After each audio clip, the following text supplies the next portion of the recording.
C.J. Stroud is the quarterback of your Houston Texans. And I'm about to give you some deep steel blue chew, and you're going to want to run through a wall. He was on the Pivot podcast with Ryan Clark, former Steelers defensive back, ESPN analyst, Fred Taylor, former Jaguars running back, and Channing Crowder, former Dolphins linebacker. It's one of those interview shows where they do a really good job of, I think, getting players to feel relaxed and like they're talking with people that understand them as opposed to some dork like me or something like that. I totally get that. I can't relate to an athlete like C.J. Stroud, no matter how hard I want to. Hearing Stroud on this podcast, it's just further confirmation that this is exactly the kind of person that you want leading your football team.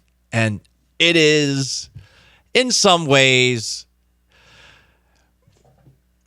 something that perhaps is going to lend itself to being overpraised when you say things like this. But again, you hear C.J. Stroud talk. How do you not want to run through a wall? Here is C.J. Stroud talking about his mentality and how he wants players across the league to know that he's not playing when he's out there. Do whatever you got to do to get me off my game, because that makes me focus even more. Yeah. Like that S2 stuff, that gave me a bigger chip on my shoulder. Like I'm finna show these dudes, like y'all got it effed up. Like for real, like I'm like, don't get me wrong, I love the Lord and I love God, but like I'm a dog. Like he put that in me. Like I'm not playing with nobody. I'm a dog. I love the Lord, but I'm a dog. I'm not playing with anybody. He loves to talk about dogs, by the way. Like he's got that dog in him. In this interview, he said, there's a dog in me or there's a dog in somebody else. I want to say like 6 to 7 times or so. So that is a fun just thing to keep in the back of your head whenever you hear C.J. Stroud speak.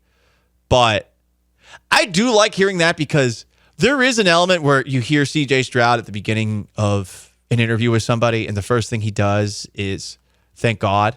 And for some people, you're going to roll your eyes when you hear that right away. But it's interesting. He's religious, but he also wants to kill people on the football field.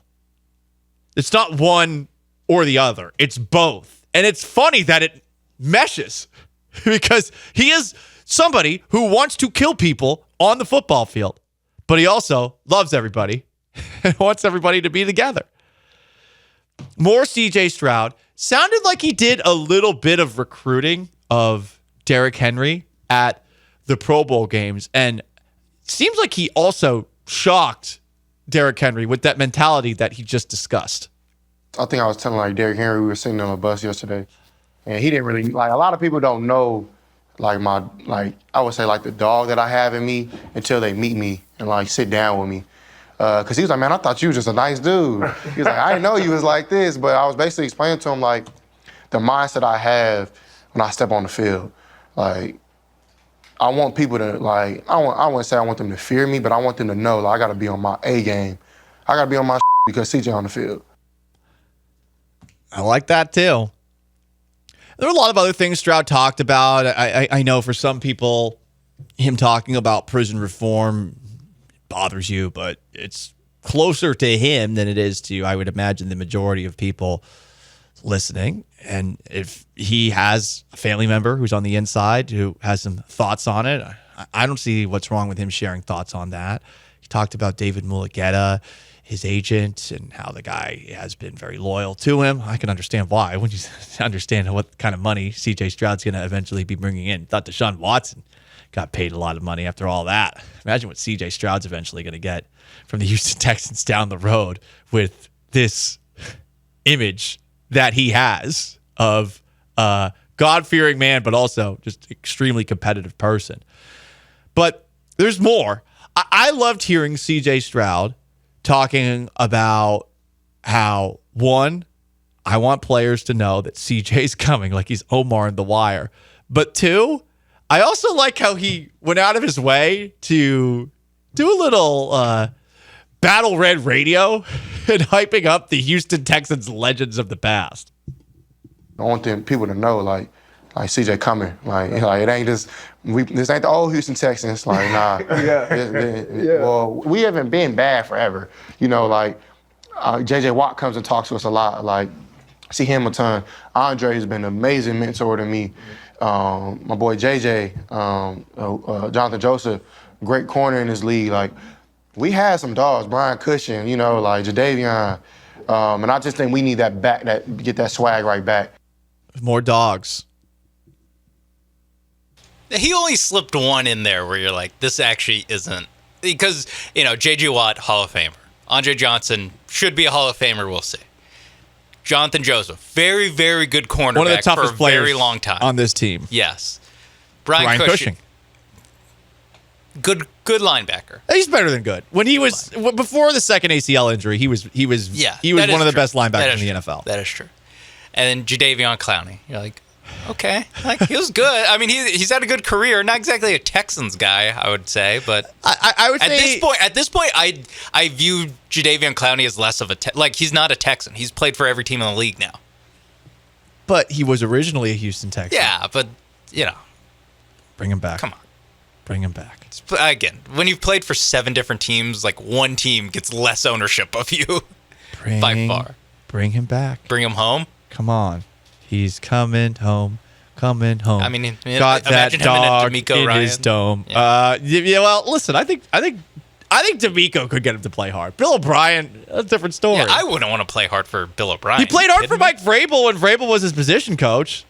That's true, and then he played for Tennessee. So right, it's pretty good, I think, for Tennessee. I actually don't remember. I always forget which ones he was pretty good at because there's Jadeveon Clowney is weird because it's always a 1-year contract. Yep. And some years it's like, hey, he was actually pretty good he was good on the Ravens. He sucked, but the Ravens in Cleveland. But he was good for the Ravens. I thought he was good in Seattle. Oh, that's the other one I'm forgetting. Because he legitimately, I'm not even kidding. He won them the Eagles playoff game by taking out wins. Yeah.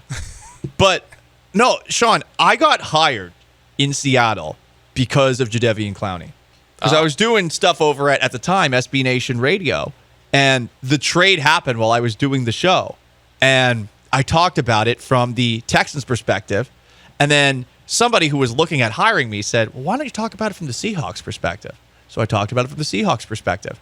And literally 5 days later, I was getting flown up for a job interview. And next thing I know, I'm working in Seattle. So Jadeveon Clowney is one of the reasons that I went up there. Thank you, Jadeveon Clowney. Thank you. He almost got me out of Houston forever. And thank you, GM Bill O'Brien. Some people would have been so thankful for that. But right, I'm back, baby. And so why can't Clowney come back? One of the best trades that GM Bill O'Brien made because it got you a job. It did get me a job. That, you had for 2 years. But that's the pandemic's fault. 18 months? It wasn't quite 2 years. Okay. It wasn't quite. It was like October to August. Okay. So 20 months? Hey, again, one of the most successful trades in Bill O'Brien's tenure of being a GM. It really was. Hey, Laramie Tunsil, number 1. This number 2. Foggalot to Seattle. Listen, we set records for ratings our first month on the air. And then, whoops. Pandemic. Damn. Got that pandemic.